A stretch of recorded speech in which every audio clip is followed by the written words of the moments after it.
챕터 1 침묵의 집. 안동의 봄은 항상 그랬다. 늦게 찾아와 짧게 머물다 떠나는. 박지연은 창가에 서서 벚꽃이 흩날리는 모습을 바라보았다. 고등학교 2학년. 17살의 봄은 다른 아이들에게 설렘을 가져다 주었지만 그녀에겐 불안함만 안겨주었다. 곧 중간고사. 그리고 아버지의 기대에 부응해야 하는 압박감. 교복 치마를 매만지며 그녀는 한숨을 내쉬었다. 거울 속 자신의 모습은 평범했다. 어깨까지 내려오는 생머리, 또래보다 조금 마른 체구, 웃을 때만 살짝 보이는 보조개. 하지만 그녀의 눈에는 언제나 자신이 부족해 보였다. 아버지가 말했듯이 지연아, 학교 갈 시간이다. 어머니의 부드러운 목소리에 그녀는 가방을 들었다. 아래층으로 내려가자 식탁에는 오빠 지우와 여동생 지은이 이미 앉아 있었다. 아버지는 신문을 보고 있었다. 아버지, 오늘 동아리 활동 때문에 조금 늦을 것 같아요.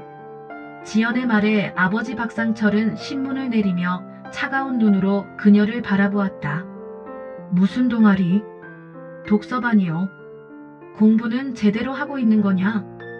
지연은 고개를 숙였다. 네. 이번 중간고사에서 전교 10등 안에 못 들면 그 동아리 그만두는 거다. 내 오빠는 항상 5등 안에 들었어. 오빠 지우는 대학생이 된 지금도 아버지의 자랑거리였다. 의대생. 완벽한 아들. 여동생 지은이는 중학교 1학년이었지만 이미 피아노 콩쿠르에서 상을 받은 우리 공주님이었다. 그리고 지연은 그저 지연이었다. 알겠어요. 밥을 먹는 내내 침묵이 이어졌다. 지연은 허리를 꼿꼿이 펴고 앉았다.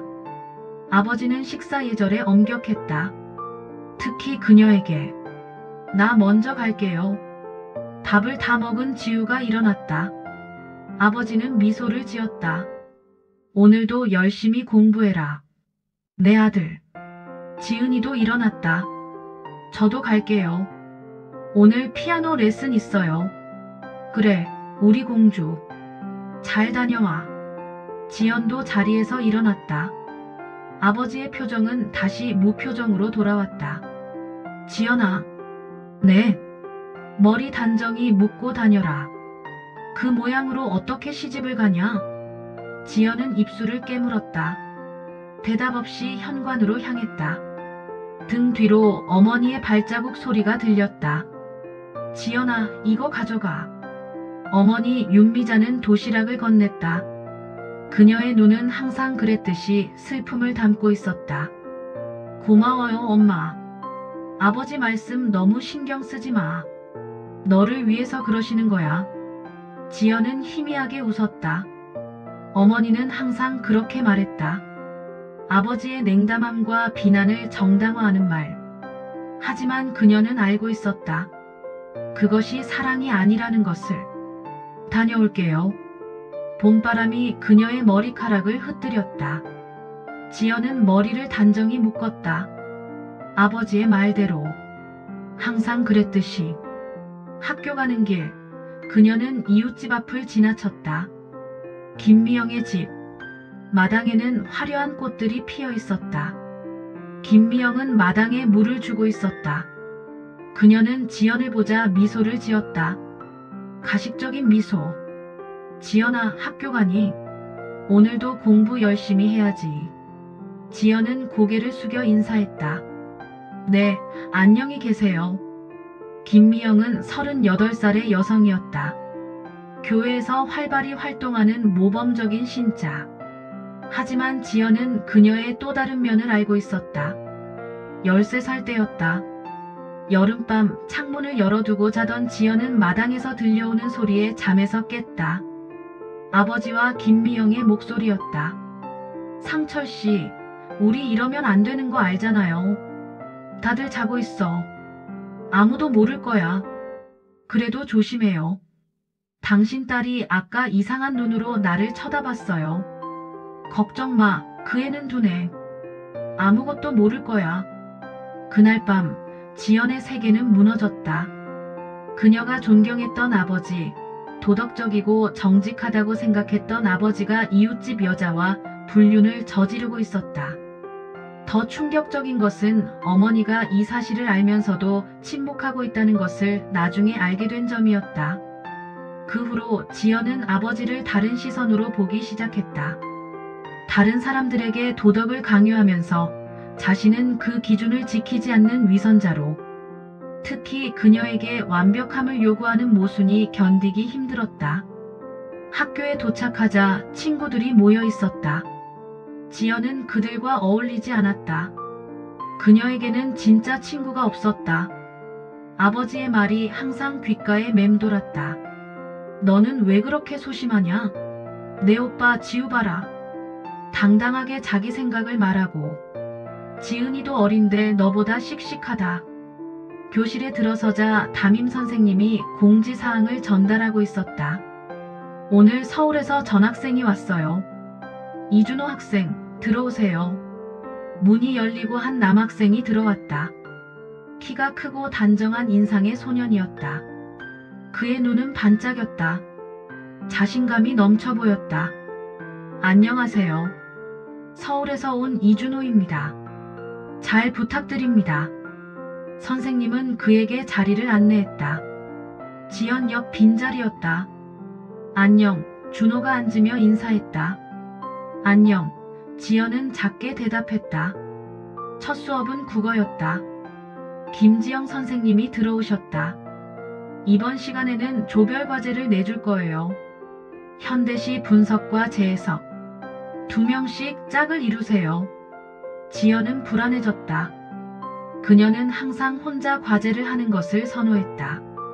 다른 사람들과 함께하면 자신의 부족함이 드러날 것 같았다. 너랑 같이 해도 될까? 준호의 질문에 그녀는 놀랐다. 보통 아무도 그녀와 짝이 되려 하지 않았다. 그래. 수업이 끝나고 그들은 과제에 대해 이야기했다. 준호는 서울에서의 생활, 미술에 대한 열정, 그리고 안동에 온 이유에 대해 말했다. 아버지의 직장 때문에 전학 왔다고 했다. 너는 어떤 것에 관심 있어? 준호가 물었다. 지연은 잠시 망설였다. 글 쓰는 거 좋아해. 정말? 어떤 글? 그냥 시 같은 거. 준호의 눈이 반짝였다. 와, 대단하다. 나도 시 좋아해. 내가 쓴 거 읽어볼 수 있을까? 지연은 고개를 저었다. 별로 안 좋아. 한번 보여줘. 내가 판단할게.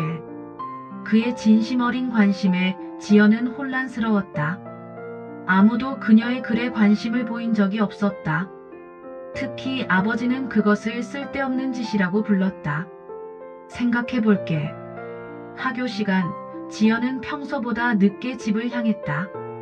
도서관에서 준호와 과제를 하면서 시간이 흘러갔다. 그는 그녀의 의견을 존중했고 그녀의 생각을 진지하게 들었다. 오랜만에 누군가와 대화하는 것이 즐거웠다. 집에 도착하자 아버지가 현관에서 기다리고 있었다. 그의 표정은 어두웠다. 이 시간까지 어디 있었니? 지연은 가방을 꼭 쥐었다. 도서관이요. 과제 때문에. 누구랑? 전학 온 친구요. 남자이냐? 지연은 고개를 숙였다. 네. 아버지의 눈이 차가워졌다. 너 이제 남자애들이랑 놀아. 아니요, 그냥 과제를. 들어가서 얘기하자. 저녁 식탁은 무거운 침묵으로 가득했다. 아버지는 밥을 먹으며 가끔 지연을 쳐다보았다. 그의 시선은 날카로웠다. 지연아, 이제 내가 나이가 들었으니 조심해야 해. 특히 남자애들. 쉽게 넘어가면 안 돼. 어머니는 고개를 숙인 채 밥을 먹었다. 지우는 도서관에 갔고 지은이는 친구 집에 있었다. 지연은 혼자였다. 내가 어떻게 생겼는지 거울로 봤지. 예쁘지도 않은 내가 남자애들이랑 어울리면 사람들이 뭐라고 생각하겠니? 지연의 눈에 눈물이 고였다. 그녀는 고개를 숙였다. 대답해봐. 나쁘게 생각할 거예요. 아버지는 만족스러운 표정을 지었다. 그래. 내 분수를 알아야 해. 공부나 열심히 해. 그게 내 할 일이야. 식사 후 지연은 방으로 올라갔다. 창문을 열자 밤바람이 들어왔다. 그녀는 침대 밑에서 노트를 꺼냈다. 그것은 그녀의 비밀 노트였다. 밤마다 쓰는 시와 짧은 이야기들이 가득했다. 오늘은 새로운 시를 썼다. 어두운 방 작은 창문으로 별 하나를 발견했다. 그것은 나를 보고 있었다. 내가 그것을 보기 전부터 나도 별이었을까? 누군가의 밤하늘에 노트를 덮으며 그녀는 준호를 생각했다.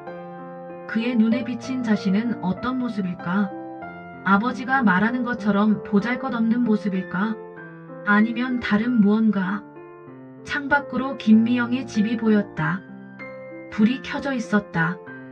그녀의 남편은 출장 중이었다. 지연은 아버지가 오늘 밤에도 그곳을 방문할지 궁금했다. 그리고 어머니가 또다시 눈물로 밤을 지새울지. 침대에 누우며 지연은 내일에 대해 생각했다. 준호와의 과제, 국어 선생님의 수업, 그리고 어쩌면 자신의 시를 누군가에게 보여줄 용기. 어둠 속에서 그녀는 작은 희망의 불씨를 느꼈다. 아직은 희미하지만 분명히 존재하는 불씨. 그것이 언젠가 그녀를 따뜻하게 할 수 있을까? 아니면 아버지의 차가운 현실 속에서 사라져버릴까? 지연은 눈을 감았다. 내일은 또 다른 날이다. 어쩌면 변화가 시작될지도 모른다. 챕터 2 균열. 지연의 시 별빛 속에서가 지역 문예지에 실렸다. 담임 선생님이 아침 조회 시간에 이 소식을 전했을 때 교실은 잠시 정적에 빠졌다가 곧 와글와글해졌다. 모두가 놀란 눈으로 지연을 바라보았다. 그녀는 고개를 숙였다. 이런 관심이 익숙하지 않았다. 박지연 학생, 정말 대단해요. 우리 학교의 자랑이에요. 선생님의 말에 몇몇 학생들이 작게 박수를 쳤다. 준호는 지연의 어깨를 살짝 두드렸다. 축하해. 내가 할 수 있을 거라고 했잖아. 지연은 희미하게 웃었다. 그의 격려가 없었다면 시를 투고할 용기도 없었을 것이다. 국어 시간, 김지영 선생님은 지연의 시를 교재로 삼아 수업을 진행했다. 그녀의 표현력과 감성을 칭찬했다. 지연은 자신의 이름이 불릴 때마다 얼굴이 뜨거워졌다. 학교 시간, 문예 동아리 친구들이 그녀를 둘러쌌다. 우리도 같이 투고하자. 지연아, 어떻게 시를 쓰는지 알려줘. 생전 처음 느끼는 인정감에 지연은 혼란스러웠다. 이런 기분이 낯설었다. 누군가에게 필요한 사람, 가치 있는 사람이 된 것 같았다. 집으로 가는 길, 그녀의 발걸음은 가벼웠다. 문예지를 가방에서 꺼내 다시 한번 자신의 이름과 시를 확인했다. 현실이 맞는지 확인하고 싶었다. 박지연 마이너스 별빛 속에서 그녀의 이름이 인쇄되어 있었다. 작지만 분명히. 집 앞에 도착하자 이웃집 김미영이 마당에 서 있었다. 그녀는 지연을 보자 미소를 지었다. 그 미소가 평소와 달리 느껴졌다. 지연아, 축하한다. 내 시가 문예지에 실렸다며. 지연은 걸음을 멈췄다. 네. 어떻게 하셨어요? 교회에서 이야기가 나왔어. 모두들 놀라워하더라. 박상철 씨 딸이 글재주가 있다고. 김미영의 목소리에는 뭔가 숨겨진 의미가 있었다. 지연은 불편함을 느꼈다. 그럼 들어가 볼게요. 아버지께 보여드렸니? 아마 놀라시겠다. 김미영의 말에 지연은 등골이 서늘해졌다. 아버지. 그녀는 아버지의 반응을 생각하지 못했다. 그는 그녀의 글쓰기를 쓸데없는 짓이라고 했었다. 문예지에 실린 것을 알면 어떤 반응을 보일까? 현관문을 열자 집안은 조용했다. 어머니는 부엌에서 저녁 준비를 하고 있었다. 다녀왔습니다. 어머니는 딸을 보자 미소 지었다. 왔구나. 학교는 어땠어? 지연은 가방에서 문예지를 꺼냈다. 엄마, 내시가 여기 실렸어요. 어머니는 놀란 눈으로 문예지를 받아들었다. 지연의 이름과 시를 확인하자 그녀의 눈에 눈물이 고였다. 지연아, 정말 대단하다. 어머니가 그녀를 안아주었다. 오랜만에 느끼는 따뜻함이었다. 그때 현관문이 열리는 소리가 들렸다. 아버지였다. 여보, 지연이가. 어머니의 말이 끝나기도 전에 아버지는 문예지를 발견했다. 그의 표정이 굳어졌다. 이게 뭐야? 지연은 긴장했다. 제시가 실렸어요, 아버지. 아버지는 문예지를 집어들었다. 그의 눈이 페이지를 훑었다. 침묵이 흘렀다. 지연은 심장이 빠르게 뛰는 것을 느꼈다. 이게 뭐야? 아버지가 다시 물었다. 이번에는 목소리가 더 날카로웠다. 공부는 안 하고 이런 쓸데없는 짓을 해? 지연의 가슴이 무너져 내렸다. 그녀는 아버지가 조금이라도 자랑스러워해 주길 바랐다. 아주 작게라도. 쓸데없는 게 아니에요. 지연이 처음으로 아버지에게 맞섰다. 저는 글 쓰는 게 좋아요. 좋아? 좋아하는 게 밥 먹여주냐? 의대 갈 실력도 안 되는 주제에. 전 의사가 되고 싶은 적 없어요. 그건 아버지 꿈이지 제 꿈이 아니에요. 말이 끝나기도 전에 지연은 자신이 선을 넘었다는 것을 깨달았다. 아버지의 얼굴이 붉게 변했다. 그의 손이 올라갔다. 지연은 눈을 감았다. 하지만 예상했던 딱이 대신 그녀는 아버지의 거친 숨소리만 들었다. 여보, 진정해요. 애가 상처받아요. 어머니의 간절한 목소리였다. 아버지는 손을 내렸다. 당신은 입 다물어. 아버지가 소리쳤다. 당신 때문에 이 애가 이렇게 된 거야. 그 말에 지연의 분노가 솟구쳤다. 아버지, 어머니한테 그러지 마세요. 어머니는 항상 아버지 편이었잖아요. 심지어 아버지가 김미영 아줌마와 방안이 얼어붙었다. 아버지의 얼굴이 창백해졌다. 뭐라고? 다 알아요. 아버지가 김미영 아줌마 집에 가는 거. 어머니도 알고 동네 사람들도 다 알아요. 근데 아무도 말 안 할 뿐이에요. 아버지는 말문이 막혔다. 윤미자는 눈물을 흘리며 앉아 있었다. 아버지는 저한테 완벽하라고 요구하면서 정작 아버지는 어떻게 사세요? 저는 이제 더 이상 아버지의 위선을 참을 수 없어요. 그 순간 현관 초인종이 울렸다. 긴장된 침묵 속에서 그 소리는 더욱 크게 들렸다. 어머니가 일어나 문을 열었다. 김미영이었다. 안녕하세요, 윤미자 씨. 상철 씨 계세요? 김미영의 목소리에 아버지의 표정이 더욱 굳어졌다. 지연은 이 상황이 우연이 아니라는 것을 직감했다. 김미영은 일부러 이 시간에 왔다. 무슨 일이야? 아버지가 현관으로 나갔다. 아, 상철 씨. 지연이의 시가 문예지에 실린 것 축하드리러 왔어요. 교회에서 모두들 놀라워하더라고요. 김미영의 가식적인 목소리가 거실까지 들렸다. 지연은 주먹을 꽉 쥐었다. 그녀는 아버지의 분노를 부추기러 온 것이다. 고맙네. 근데 지금은 좀 바빠서. 아, 그러세요? 그럼 이건 드리고 가겠습니다. 교회에서 지연이를 위한 축하 카드예요. 목사님도 서명하셨어요. 지연은 자리에서 일어났다. 더 이상 참을 수 없었다. 현관으로 나가 김미영을 마주했다. 김 아줌마, 그 카드 주세요. 제가 받을게요. 김미영은 놀란 듯 지연을 바라보았다. 그녀의 눈에 불편함이 스쳤다. 이전의 지연이라면 눈도 마주치지 못했을 것이다. 그래, 여기 있단다. 카드를 건네받으며 지연은 김미영의 눈을 똑바로 쳐다보았다. 관심 가져주셔서 감사합니다. 하지만 다음부터는 저희 가정일에 끼어들지 마세요. 김미영의 표정이 굳어졌다. 아버지가 지연의 팔을 잡았다. 지연아, 괜찮아요, 상철씨. 김미영이 억지 웃음을 지었다. 청소년기라 예민한 거겠죠. 그럼 저는 이만 가볼게요. 김미영이 떠난 후 거실은 무거운 침묵에 잠겼다. 아버지는 지연을 노려보았다. 내가 어떻게 손님한테 그런 식으로 말할 수 있어? 손님이요?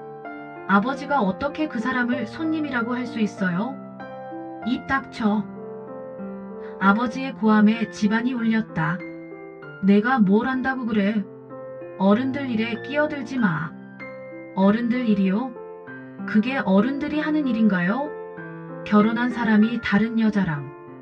아버지의 손이 지연의 뺨을 때렸다. 따가움이 퍼졌다.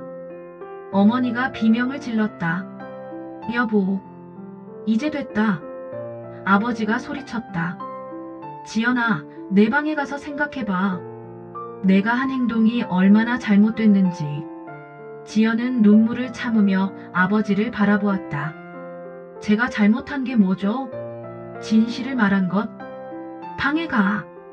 지연은 고개를 돌렸다. 방으로 올라가며 그녀는 어머니의 흐느끼는 소리를 들었다. 방문을 닫자마자 눈물이 터져나왔다. 뺨의 아픔보다 가슴의 아픔이 더 컸다. 창밖은 어두워지고 있었다. 지연은 침대에 앉아 문예지를 바라보았다. 오늘 아침만 해도 그것은 자랑스러움의 상징이었다. 이제는 가정 불화의 시작점이 되었다. 책상 위 전화기가 울렸다. 준호였다. 지연아, 괜찮아. 오늘 갑자기 사라져서 걱정했어. 지연은 흐느끼는 소리를 참으려 했지만 실패했다. 지연아, 울고 있어. 무슨 일 있어? 아버지가 내시를 보고 화를 냈어. 뭐? 왜?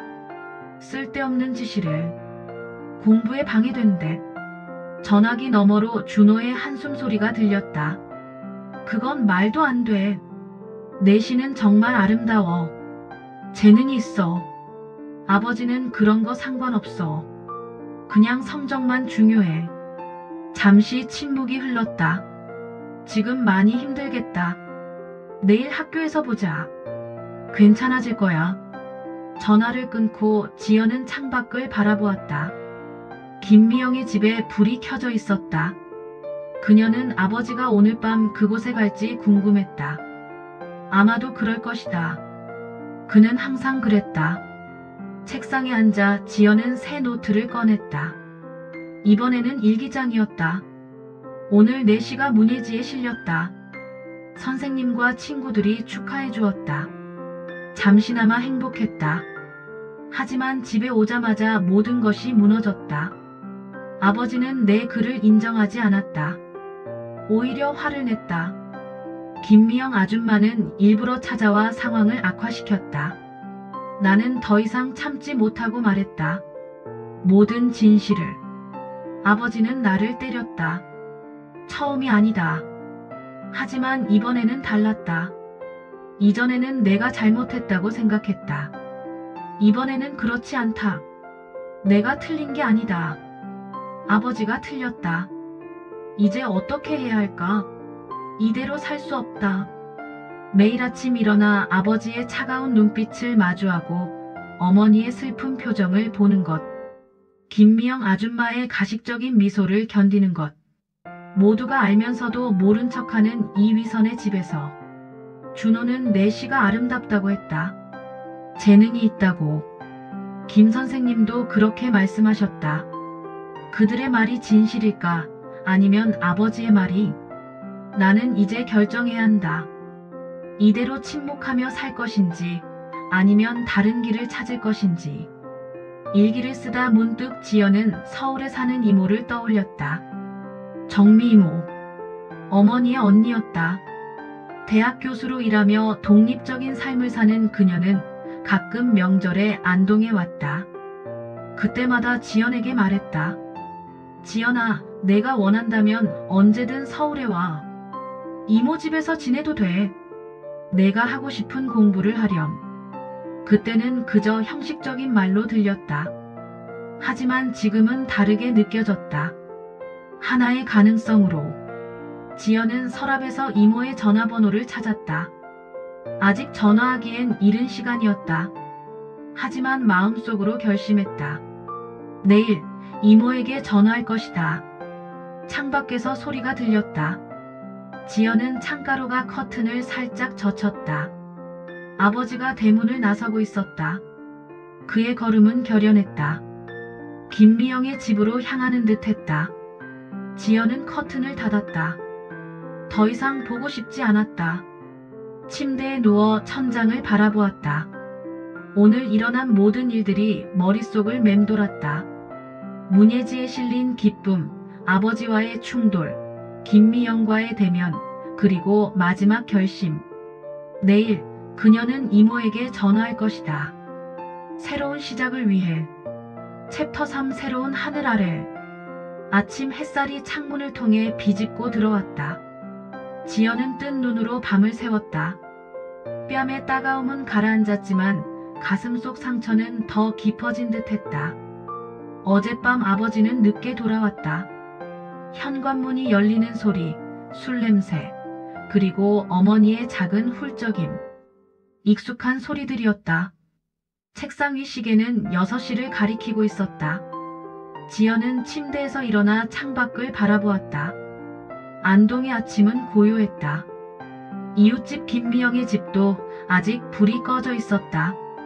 교복을 입고 거울을 바라보았다. 붉어진 눈가와 창백한 얼굴. 어제의 흔적이 그대로 남아있었다.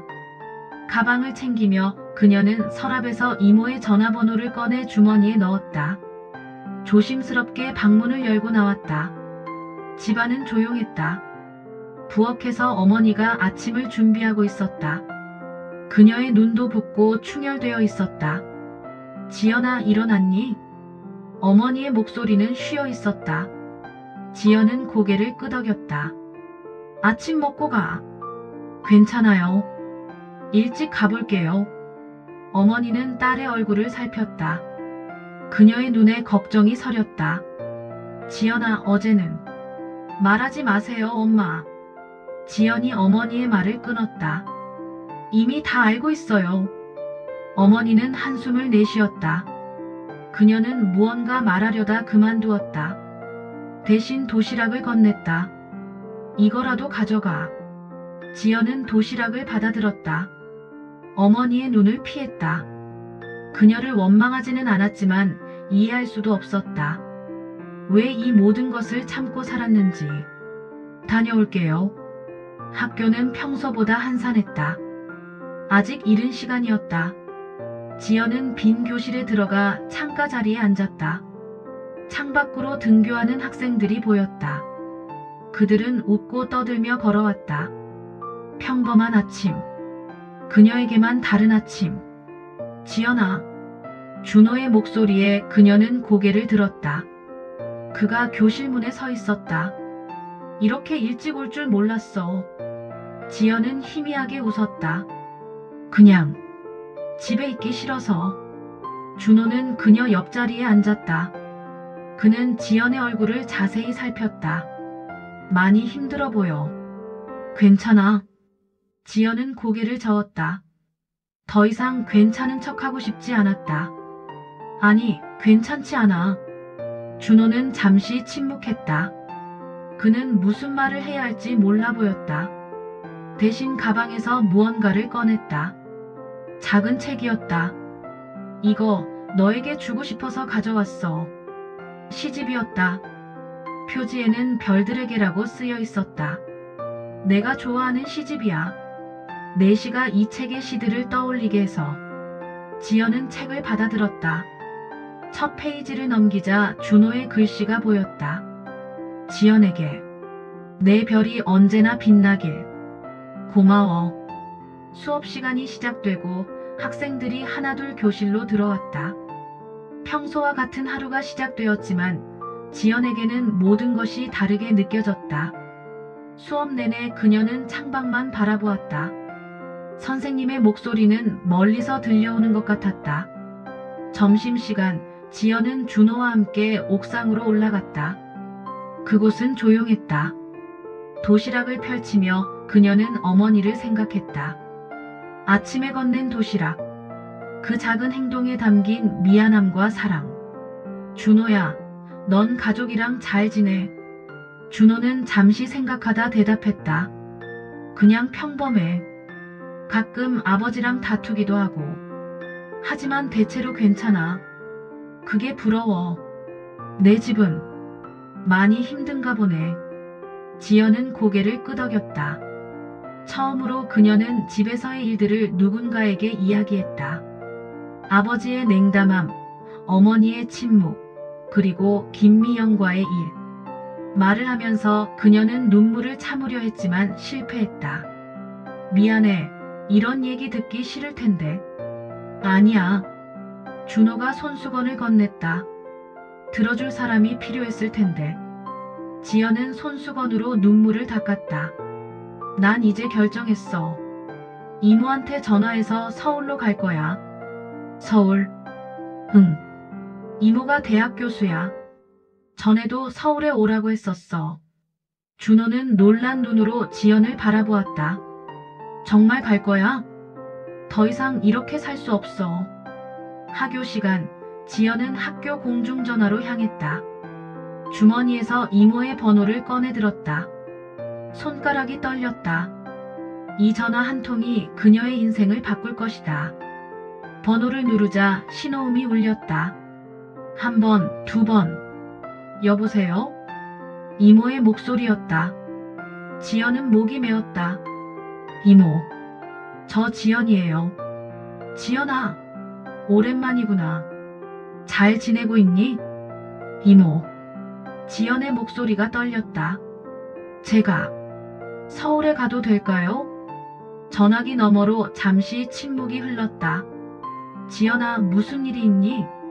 지연은 더 이상 참을 수 없었다. 눈물이 터져 나왔다. 이모, 저 더 이상 여기서 살 수 없어요. 지연아, 진정해. 천천히 말해봐. 지연은 흐느끼며 상황을 설명했다. 아버지와의 갈등, 김미영과의 일, 그리고 어젯밤 있었던 일까지. 이모는 조용히 들었다. 지연아, 당연히 와도 돼. 언제든지. 이모가 데리러 갈까? 아니요. 제가 갈게요. 주말에. 알았어. 주소랑 오는 방법 문자로 보내줄게. 지연아, 용기 내서 전화해줘서 고마워. 전화를 끊고 지연은 한숨을 내쉬었다. 결정했다. 이번 주말 그녀는 서울로 갈 것이다. 새로운 시작을 위해. 집으로 가는 길, 그녀의 발걸음은 무거웠다. 오늘 밤 어머니에게 이 결정을 말해야 한다. 어머니가 어떤 반응을 보일지 걱정되었다. 그리고 아버지. 그는 분명 격분할 것이다. 집 앞에 도착하자 익숙한 차가 보였다. 김미영의 차였다. 지연은 걸음을 멈췄다. 그녀가 왜 여기에 있는 걸까? 어제 일 때문에 사과하러 왔을까? 아니면 또 다른 의도가? 망설이다 지연은 대문을 열었다. 현관문 앞에서 그녀는 안에서 들려오는 목소리를 들었다. 김미영과 아버지의 목소리였다. 상철 씨, 이제 그만해요. 우리 관계가 들통났어요. 당신 딸이 다 알고 있잖아요. 걱정 마. 내가 다 해결할 거야. 어떡해요? 이미 동네에 소문이 퍼지고 있어요. 교회에서도 수군거려요. 내가 말했잖아. 해결할 거라고. 지연은 문 앞에 서서 듣고 있었다. 그들의 대화는 그녀를 분노하게 했다. 그들에게 중요한 것은 진실이 아니라 체면이었다. 현관문을 열자 거실의 대화가 멈췄다. 김미영과 아버지가 놀란 눈으로 그녀를 바라보았다. 지연아, 학교 끝났니? 아버지가 어색하게 물었다. 지연은 대답하지 않았다. 김미영을 차갑게 바라보았다. 왜 또 오셨어요? 김미영은 당황한 듯 보였다. 아, 어제 일 때문에 사과하러 왔어. 사과요? 누구한테요? 저한테요? 아니면 아버지한테요? 지연아. 아버지의 목소리가 날카로웠다. 손님한테 그렇게 말하면 안 돼. 손님이 아니잖아요. 아버지 애인이잖아요. 아버지의 얼굴이 붉게 변했다. 그는 자리에서 벌떡 일어났다. 김미영이 그의 팔을 잡았다. 상철씨, 진정해요. 나가봐요, 김씨. 아버지의 목소리가 떨렸다. 나중에 통화하죠. 김미영은 망설이다 자리에서 일어났다. 그녀는 지연을 한번 쳐다보고 현관으로 향했다. 문이 닫히는 소리가 들렸다. 아버지와 지연은 서로를 마주보고 서 있었다. 침묵이 흘렀다. 아버지, 전 이번 주말에 서울로 갈 거예요. 아버지의 눈이 커졌다. 뭐라고? 이모네 집으로 갈 거예요. 더 이상 여기서 살 수 없어요. 내가 무슨 말을 하는 거야? 허락도 없이 어떻게 마음대로. 허락이요? 지연의 목소리가 높아졌다. 아버지는 제가 어떻게 사는지 관심도 없으면서 이제 와서 허락을 말해요. 내가 감히 아버지한테 그런 식으로 말해? 아버지도 저한테 그런 식으로 대했잖아요. 항상 비교하고 무시하고 차갑게 대하고. 전 아버지의 딸인데. 아버지는 말문이 막힌 듯 했다. 그는 소파에 주저앉았다. 지연은 그의 모습이 갑자기 늙어 보인다고 생각했다. 그래, 가라. 아버지의 목소리가 낮아졌다. 내가 원한다면 가라고. 지연은 아버지의 반응에 놀랐다. 더 큰 분노와 저항을 예상했었다. 하지만 그의 목소리에는 체념이 묻어 있었다. 이번 주말에 갈 거예요. 이모가 기다리고 있어요. 아버지는 고개만 끄덕였다. 지연은 그가 이렇게 쉽게 포기할 줄 몰랐다. 어쩌면 그녀의 존재는 그에게 그만큼 중요하지 않았는지도 모른다. 방으로 올라가는 길에 어머니와 마주쳤다. 그녀는 현관문 앞에 서 있었다. 김미영이 떠나는 것을 지켜본 듯 했다. 지연아. 엄마, 전 서울로 갈 거예요. 이모네로. 어머니의 눈에 눈물이 고였다. 그녀는 아무 말도 하지 않았다. 대신 지연을 꼭 안아주었다. 그 포옹에는 많은 것이 담겨 있었다. 미안함, 사랑, 그리고 슬픔. 알았어, 딸. 내가 행복했으면 좋겠다. 지연의 눈에도 눈물이 고였다. 어머니를 두고 가는 것이 가장 마음 아팠다. 하지만 그녀도 알고 있었다. 이대로는 모두가 불행해질 뿐이라는 것을. 방에 들어온 지연은 창가에 앉았다. 해가 저물고 있었다. 내일이면 금요일. 그리고 토요일에 그녀는 이곳을 떠날 것이다. 책상에 앉아 그녀는 편지를 쓰기 시작했다.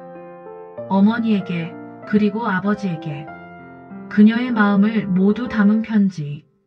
떠나기 전에 전하고 싶은 말들.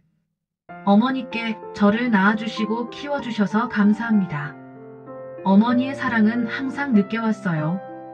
비록 말로 표현하지 못했지만 어머니의 작은 행동들에서 그 사랑을 알 수 있었어요. 제가 떠나는 것은 어머니를 미워해서가 아니에요. 저 자신을 찾기 위해서예요. 언젠가 더 강한 사람이 되어 돌아올게요. 그때는 어머니도 행복했으면 좋겠어요. 어머니도 자신의 삶을 찾았으면 해요. 사랑하는 딸 지연 올림. 아버지께, 아버지와 저는 서로를 이해하지 못했어요. 아버지는 저에게 완벽함을 원했고 저는 그저 인정받고 싶었어요. 아버지의 딸로서. 저는 아버지를 미워하지 않아요. 그저 슬플 뿐이에요. 우리가 진짜 가족이 되지 못해서. 언젠가 서로를 이해할 수 있는 날이 오길 바랍니다. 그때까지 저는 제 길을 가려고 해요. 딸 지연 올림. 편지를 접으며 지연은 창밖을 바라보았다. 김미영의 집에는 불이 켜져 있었다. 오늘 밤 아버지는 그곳에 갈까? 아니면 이제 그만둘까? 더 이상 그녀에게 중요하지 않았다. 가방을 꺼내 짐을 싸기 시작했다. 필요한 것만 넣었다. 옷 몇 벌, 책 몇 권, 그리고 그녀의 시노트. 나머지는 서울에서 새로 시작하면 된다. 준호가 준 시집을 손에 들었다. 별들에게. 표지를 넘기자 준호의 글씨가 다시 눈에 들어왔다. 지연에게. 내 별이 언제나 빛나길. 그녀는 미소 지었다. 준호에게도 편지를 써야겠다고 생각했다. 그에게 고마움을 전하고 언젠가 다시 만나자고. 서울에서 그는 미대에 진학하고 싶다고 했었다. 어쩌면 그곳에서 다시 만날 수도 있을 것이다. 창밖으로 별이 보였다. 작지만 밝게 빛나는 별. 지연은 그 별을 바라보며 생각했다. 서울의 하늘에서도 같은 별이 보일까? 아마도 그럴 것이다. 같은 하늘 아래, 다른 곳에서. 새로운 시작을 위해. 챕터 4 새로운 하늘 아래. 서울행 기차의 창문으로 지연은 멀어지는 안동의 풍경을 바라보았다. 낯익은 산과 강, 그리고 17년을 살아온 고향이 점점 작아져 갔다. 가슴 한편에는 무거움이 있었지만 다른 한편에는 이상한 해방감도 느껴졌다.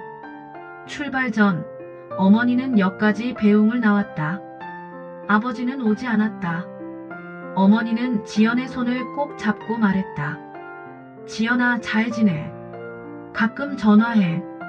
짧은 말이었지만 그 눈빛에는 많은 것이 담겨 있었다. 지연은 어머니를 꼭 안아주었다. 그리고 편지 2통을 건넸다. 하나는 어머니께, 하나는 아버지께 드리는 거예요. 기차가 서울역에 도착했을 때 정미 이모가 플랫폼에서 기다리고 있었다. 그녀는 단정한 정장 차림이었다. 대학 교수다운 모습이었다. 지연아. 이모는 지연을 꼭 안아주었다. 오랜만에 느끼는 따뜻한 포옹이었다. 이모 감사해요. 고맙긴. 내 조카인데. 짐은 많지 않네. 지연은 작은 여행 가방을 들어 보였다. 필요한 것만 가져왔어요. 이모의 아파트는 대학가 근처에 있었다. 넓지는 않았지만 책으로 가득한 아늑한 공간이었다. 창문으로는 서울의 전경이 보였다. 낯선 풍경이었지만 이상하게 두렵지 않았다. 여기가 내 방이야. 작지만 나름 아늑하지. 방은 심플했다.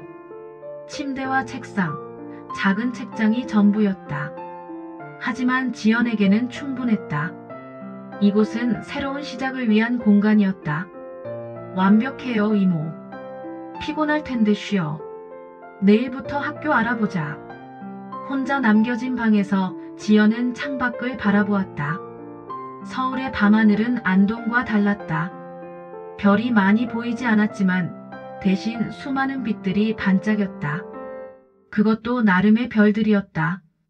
침대에 누워 지연은 오늘 아침 준호와 나눈 작별 인사를 떠올렸다. 그는 학교 정문 앞에서 그녀를 기다리고 있었다. 정말 가는구나. 지연은 고개를 끄덕였다. 응, 이제 떠나야 해. 이해해. 내가 행복했으면 좋겠어. 준호는 작은 상자를 건넸다. 열어봐. 상자 안에는 은색 별 모양 펜던트가 있었다. 내 첫 시의 제목을 기억해. 별빛 속에서. 어디에 있든 별은 같은 하늘 아래 있어. 지연은 그 펜던트를 목에 걸고 있었다. 손으로 만지작거리며 그녀는 생각했다. 새로운 시작. 이제부터는 자신의 삶을 스스로 만들어 가야 한다. 다음 날 이모는 지연을 예술고등학교에 데려갔다. 전학 상담을 위해서였다. 학교는 생각보다 크지 않았지만 예술적인 분위기가 느껴졌다. 복도에는 학생들의 그림과 작품들이 전시되어 있었다. 김 교장 선생님은 내 대학 동창이야. 내 상황을 설명해뒀어. 교장실에서 그들은 중년의 여성 교장 선생님을 만났다. 박지연 학생이군요. 정미 교수님이 많은 이야기를 해줬어요. 특히 문학에 재능이 있다고. 지연은 부끄러워하며 고개를 숙였다. 그저 글 쓰는 걸 좋아해요. 좋아하는 것이 재능의 시작이죠. 우리 학교에서는 그런 열정을 중요하게 생각해요. 상담 후 지연은 다음 주부터 학교에 다니기로 했다. 문예 창작반에 들어가 본격적으로 글쓰기를 배울 수 있었다. 어때, 마음에 들어? 돌아오는 길에 이모가 물었다. 네, 좋아요. 처음으로 제가 하고 싶은 공부를 할 수 있을 것 같아요. 그래. 내가 원하는 것을 찾아가는 게 중요해. 일주일이 지났다. 지연은 새 학교에 적응해 가고 있었다. 문예 창작반 친구들은 그녀의 시를 읽고 감탄했다. 선생님들도 그녀의 재능을 인정했다. 처음으로 그녀는 자신의 글이 가치 있다고 느꼈다. 저녁 이모와 함께 식사를 하던 중 전화가 왔다. 어머니였다. 지연아, 잘 지내니? 네, 엄마. 새 학교도 좋고 이모도 잘 챙겨주세요. 다행이구나. 어머니의 목소리가 떨렸다. 내 편지. 읽었다. 지연은 숨을 깊게 들이마셨다. 아버지도요? 응, 아버지도 읽으셨어. 많이. 생각하시는 것 같아. 침묵이 이어졌다. 지연은 아버지가 어떤 반응을 보였는지 궁금했지만 물어볼 용기가 나지 않았다. 지연아, 미안해. 엄마가 너를 제대로 보호하지 못해서. 괜찮아요, 엄마. 엄마도 힘드셨을 거예요. 그래도 엄마로서 더 강해졌어야 했는데. 이제라도 변할 거야.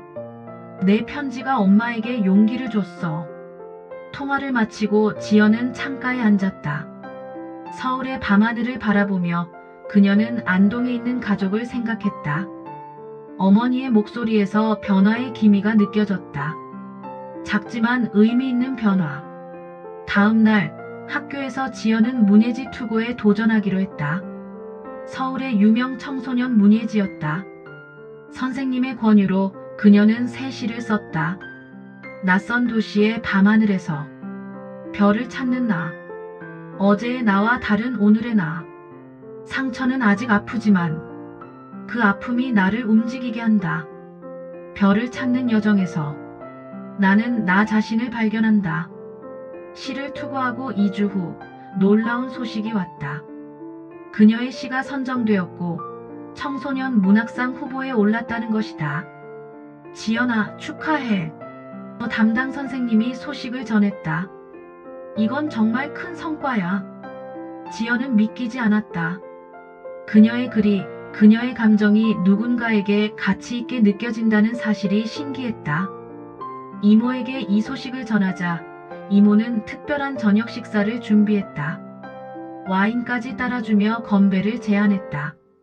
지연아, 내가 자랑스러워. 이건 시작에 불과해. 앞으로 더 멋진 일들이 기다리고 있을 거야. 그날 밤 지연은 준호에게 이메일을 보냈다. 그동안의 일들, 새 학교에서의 생활, 그리고 문학상 후보 소식까지. 오랜만에 그에게 소식을 전하는 것이 설레었다. 다음 날 아침 준호의 답장이 왔다. 지연아, 정말 축하해. 내가 잘 지내고 있다니 정말 다행이야. 나도 좋은 소식이 있어. 미대 입시 준비를 위해 서울로 올라가기로 했어. 다음 달에 만날 수 있을 것 같아. 그때 내 이야기를 더 듣고 싶어. 지연은 미소 지었다. 준호를 다시 만날 수 있다니. 그는 그녀에게 특별한 친구였다. 그녀의 재능을 처음으로 알아봐준 사람. 문학상 시상식 날 지연은 긴장했다. 수상자는 아니었지만 후보로 선정된 것만으로도 큰 영광이었다. 이모와 함께 행사장에 도착하자 많은 사람들이 모여 있었다. 유명 작가들과 출판사 관계자들, 그리고 다른 학생들. 시상식이 끝나고 리셉션 시간, 한 중년 여성이 지연에게 다가왔다. 박지연 학생이죠? 저는 별들의 시간 출판사 편집장 김현주입니다. 지연은 놀라서 고개를 끄덕였다. 별들의 시간은 유명 문예 출판사였다. 학생의 시를 읽고 감동받았어요. 앞으로도 계속 글을 쓰세요. 언젠가 시집을 내고 싶다면 저희 출판사의 문을 두드려 주세요. 편집장의 명함을 받아들며 지연은 가슴이 뛰는 것을 느꼈다. 이것은 꿈이 아닌 현실이었다. 그녀의 글이 누군가에게 가치 있게 느껴진다는 사실. 집으로 돌아오는 길 휴대폰이 울렸다. 낯선 번호였다. 여보세요? 지연아. 아버지의 목소리였다. 지연은 걸음을 멈췄다. 아버지가 그녀에게 전화를 한 것은 처음이었다. 아버지. 어머니한테 들었다. 문학상 후보에 올랐다고. 지연은 말을 잇지 못했다. 아버지가 그녀의 소식에 관심을 갖다니. 축하한다. 아버지의 목소리는 어색했지만 진심이 느껴졌다. 내 편지. 읽었다. 침묵이 이어졌다. 지연은 아버지가 무슨 말을 하려는 건지 궁금했다. 미안하다, 지연아. 단 3마디였지만 지연의 눈에 눈물이 고였다. 17년 만에 처음 듣는 아버지의 사과였다. 괜찮아요, 아버지. 아니, 괜찮지 않아. 내가 너무 많은 걸 놓쳤구나. 아버지의 목소리에 후회가 묻어났다. 지연은 무슨 말을 해야 할지 몰랐다. 시간이 지나면 언젠가 다시 만날 수 있을까? 지연은 잠시 생각했다. 아직 모든 상처가 아물지는 않았지만 치유의 시작은 가능할 것 같았다. 네, 아버지. 언젠가요? 통화를 마치고 지연은 깊은 숨을 내쉬었다. 이모가 그녀의 어깨를 토닥였다. 괜찮아. 지연은 고개를 끄덕였다. 네, 생각보다 괜찮아요. 아버지가 변하고 있는 것 같아요. 사람은 변할 수 있어.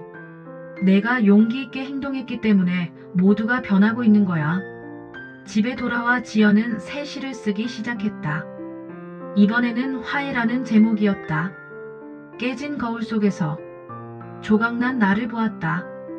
하지만 이제 알았다. 그 조각들이 모여 새로운 모양을 만들 수 있음을. 상처는 흉터가 되고 흉터는 이야기가 된다. 언젠가 우리는 같은 하늘 아래서 서로를 바라볼 수 있을까? 다음 주 준호가 서울에 왔다. 그들은 대학로 카페에서 만났다. 준호는 여전히 그 특유의 미소를 짓고 있었다. 많이 달라 보여, 지연아. 더 밝아졌어. 지연은 미소 지었다. 그래, 나도 그렇게 느껴. 그들은 오랜 시간 이야기를 나눴다. 준호는 서울의 미술학원에 다니기 시작했고 대학 입시를 준비하고 있었다. 지연은 자신의 글쓰기와 새 학교에서의 생활을 이야기했다. 안동 소식은 들어? 준호가 물었다. 지연은 고개를 끄덕였다. 가끔 어머니랑 통화해. 아버지도 얼마 전에 전화 왔었어. 정말? 어땠어?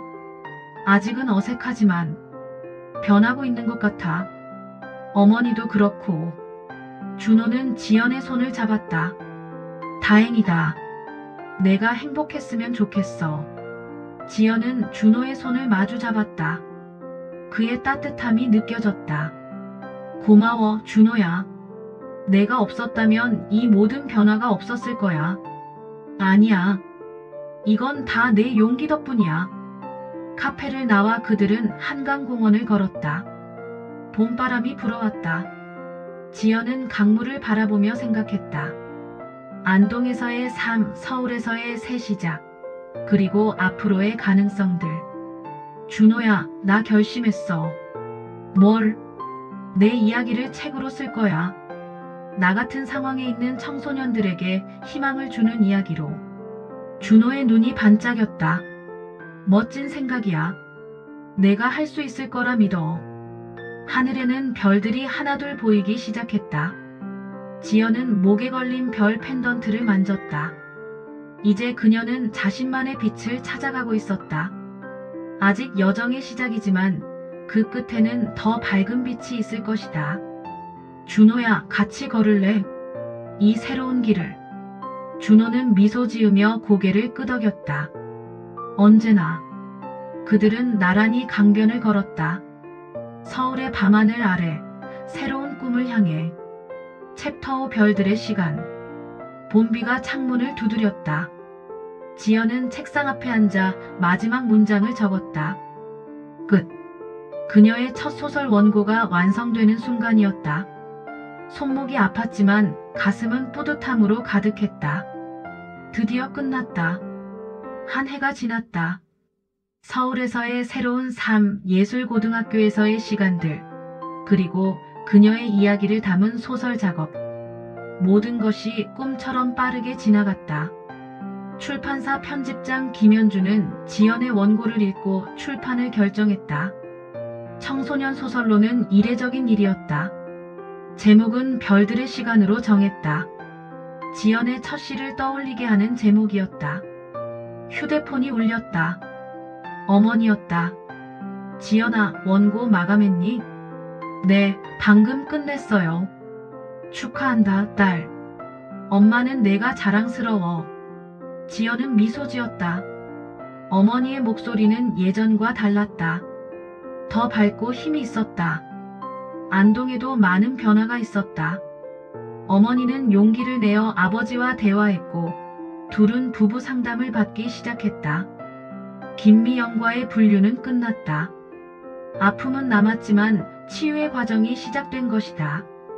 어머니, 다음 주에 출판 기념회가 있어요. 오실 수 있으세요? 잠시 침묵이 흐른 후 어머니가 대답했다. 그럼. 아버지도 함께 가고 싶다고 하시는데. 지연의 심장이 빨라졌다. 아버지가 오겠다고. 그동안 몇 번의 전화 통화는 있었지만 직접 만나지는 않았다. 정말요? 응. 아버지도 많이 변하셨어, 지연아.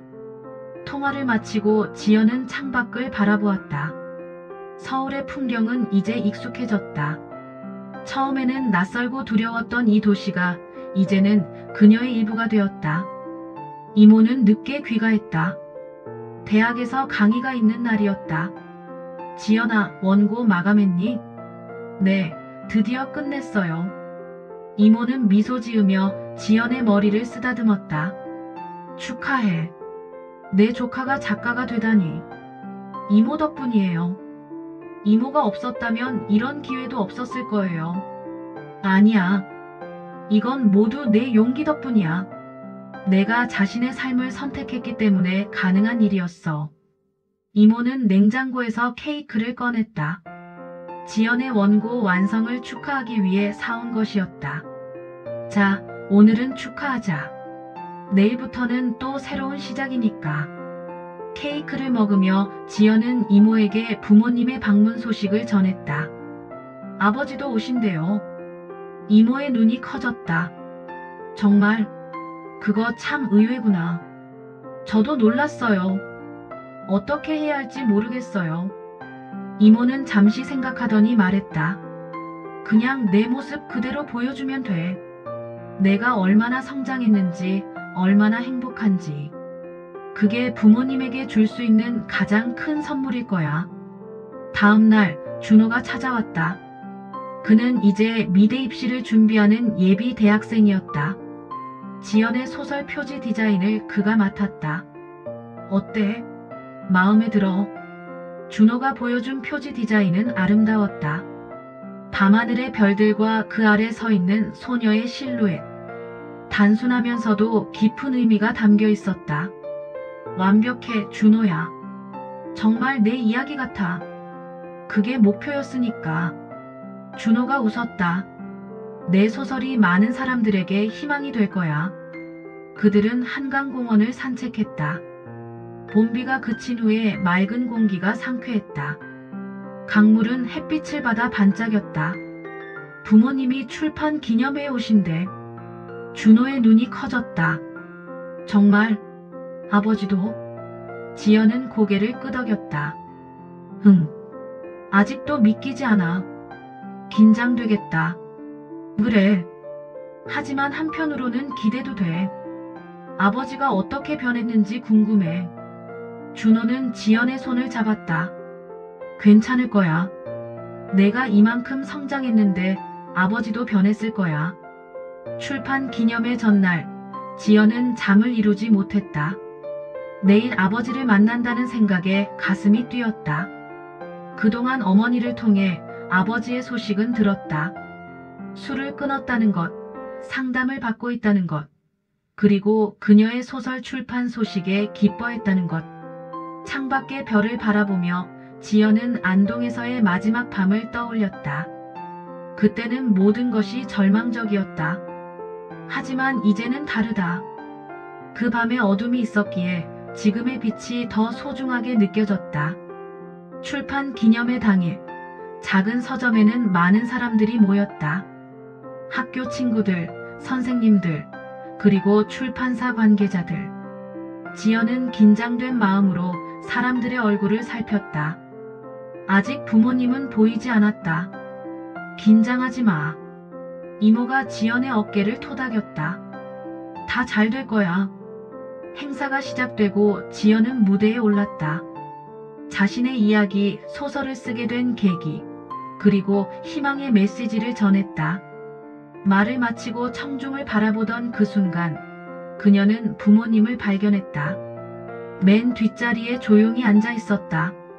아버지의 모습이 달라져 있었다. 더 수척해 보였지만 눈빛은 따뜻했다. 그는 딸을 바라보며 미소 짓고 있었다. 지연은 가슴이 뭉클해졌다. 사인회가 끝나고 사람들이 하나둘 떠나갔다. 마지막까지 남아있던 부모님이 지연에게 다가왔다. 지연아. 어머니가 먼저 다가와 그녀를 안았다. 정말 자랑스러워. 그리고 아버지가 다가왔다. 그는 잠시 망설이다가 조심스럽게 말했다. 지연아. 아버지가 왔다. 지연은 아버지를 바라보았다. 그의 눈에는 후회와 사랑이 함께 담겨 있었다. 아버지. 내 소설. 미리 받아서 읽었다. 정말 아름다웠어. 아버지의 목소리가 떨렸다. 지연은 놀랐다. 아버지가 그녀의 글을 읽었다니. 정말요? 응. 내가 얼마나 아팠는지, 얼마나 용기 있게 자신의 길을 찾아갔는지 모두 느껴졌다. 아버지는 잠시 말을 멈추고 깊은 숨을 내쉬었다. 미안하다, 지연아. 아버지가 너무 많은 것을 놓쳤구나. 지연의 눈에 눈물이 고였다. 오랫동안 기다려온 말이었다. 괜찮아요, 아버지. 아니, 괜찮지 않아. 하지만 앞으로는 달라질 거야. 내가 용기를 내준 덕분에 아버지도 변할 수 있었어. 그들은 서점 근처 카페로 자리를 옮겼다. 이모와 준호도 함께했다. 어색함도 있었지만 그것은 새로운 시작의 불편함이었다. 안동은 어떤가요? 지연이 물었다. 많이 달라졌어. 어머니가 대답했다. 엄마는 이제 도서관에서 일해. 파트타임이지만 즐겁게 일하고 있어. 정말요? 그거 정말 좋네요. 그래, 엄마도 이제 내 삶을 찾아가고 있어. 어머니는 미소 지었다. 내가 용기를 줬어. 아버지는 조용히 커피를 마시다가 말했다. 지은이도 많이 달라졌어. 이제 고등학생이 됐는데 너처럼 글쓰기에 관심이 많아졌어. 정말요? 지연은 놀랐다. 여동생 지은이는 항상 피아노만 쳤었다. 내 소설을 읽고 영향을 받은 것 같아. 내가 없는 동안 집에서 가장 많이 변한 건 지은이야. 저녁이 되어 헤어질 시간, 아버지는 지연에게 작은 상자를 건넸다. 이건 아버지가 너에게 주고 싶은 선물이야. 상자 안에는 오래된 만년필이 있었다. 은색 바디에 별 모양의 장식이 달려 있었다. 이건 할아버지가 아버지에게 주셨던 거야. 내가 작가의 꿈을 이루는데 도움이 됐으면 해. 지연은 만년필을 조심스럽게 들었다. 가족의 유산이 이어지는 순간이었다. 고마워요, 아버지. 앞으로도 내 이야기를 계속 들려줬으면 좋겠다. 아버지가 놓친 시간들을 조금씩 따라잡고 싶어. 헤어짐의 순간, 지연은 아버지를 꼭 안았다. 어린 시절 그토록 원했던 아버지의 포옹이었다. 아버지의 눈에도 눈물이 맺혔다. 또 볼 수 있을까? 아버지가 물었다. 네, 아버지. 이제 자주 볼 수 있을 거예요. 집으로 돌아오는 길, 지연은 가슴이 따뜻해지는 것을 느꼈다. 오랫동안 그녀를 괴롭혔던 무거운 짐이 조금은 가벼워진 듯 했다. 어땠어? 이모가 물었다. 생각보다 좋았어요. 아버지가 정말 많이 변하셨더라고요. 사람은 변할 수 있어. 특히 사랑하는 사람을 위해서라면. 그날 밤, 지연은 새만년필로 일기를 썼다. 오늘 아버지를 만났다. 1년 전 안동을 떠날 때는 상상도 할 수 없었던 일이다. 아버지의 눈에서 진심을 보았다. 그리고 처음으로 아버지의 포옹을 느꼈다. 따뜻했다. 모든 상처가 완전히 아물지는 않았다. 하지만 이제 치유의 과정이 시작되었다. 아버지도 어머니도 그리고 나도 각자의 방식으로 성장하고 있다. 내 소설이 출간되었다. 별들의 시간. 어두운 밤하늘에서도 별을 찾을 수 있다는 이야기. 그것은 나의 이야기이자 많은 사람들의 이야기이기도 하다. 이제 나는 안다. 상처는 우리를 더 강하게 만들 수 있다는 것을. 그리고 용서는 자신을 위한 것이라는 것도. 다음 날 지연은 서점에 갔다. 자신의 책이 진열된 모습을 보고 싶었다. 청소년 소설 코너에 별들의 시간이 놓여 있었다. 표지에 별들이 반짝이는 것 같았다. 한 중학생 소녀가 그 책을 집어들었다. 지연은 조용히 그 모습을 지켜보았다.